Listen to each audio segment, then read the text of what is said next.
श्री श्री श्री माँ लक्ष्मी मंदिर प्रतिष्ठा उत्सव अनुष्ठित हो जाइछि। ज्येष्ठ मास शुक्लपक्ष एकादशी तिथि रे कालिका देवी साहि अवस्थित माँ लक्ष्मी मंदिर प्रतिष्ठा उत्सव होम यज्ञ अनुष्ठित होइथिला।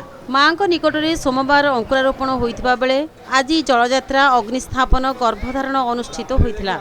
आसंता काली देवता स्नान न्यास पूर्णाहुति और श्री महाप्रसाद सेवन कार्यक्रम अनुष्ठित हेबो। कालिका गजलक्ष्मी समितिर समस्त सदस्य कार्यक्रम रे सहयोग प्रदान करथिले। श्रद्धालु भक्त माने मां को दर्शन करी आशीष लाभ करछन्ती।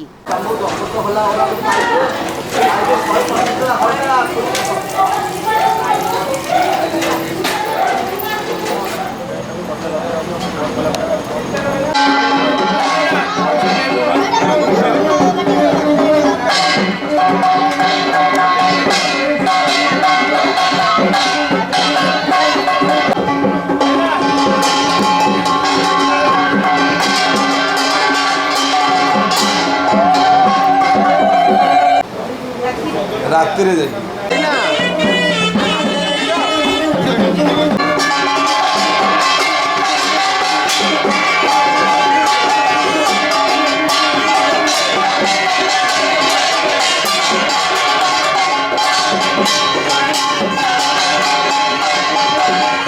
राजकिशोर सोनापुर कालिका दिवस किसी अनुष्ठान कर्मी सब सब काम चलती ये आम महालक्ष्मी 30 वर्ष है बाहर बसुला आस्थान नाला आज पूर्व आम ये गोटे आस्थान मिलगला विजयस्थली आज से प्रतिष्ठा उत्सव 4 दिन गत काली आज 2 दिन है आग को 20 तारीख में पूर्णावधि संपूर्ण महालक्ष्मी आज यज्ञ कार्य आरंभ हो महालक्ष्मी कई सारा खाली साई बोले नहीं बाहर से बहुत लोग आसिक पुरुष आसिक पूजा कर छोट मोट देव प्रतिष्ठा रखी कथबार्ता हो सब साइड समस्त जानते कालिका दिवस महालक्ष्मी मंदिर प्रतिष्ठा हो गत काली अंकुरारोपण राति सरी 11 राति बर्तमान ये कलश यात्रा सरला ये बर्तमान होम यज्ञ कार्य आरंभ 20 तारीख दिन संध्या सुधा शेष सब जगन्नाथ प्रभु महालक्ष्मी इच्छा पुरीवासी इच्छा साई कालिका दिवस समस्त बासिंदा माँ इच्छा आज महालक्ष्मी विजय कर।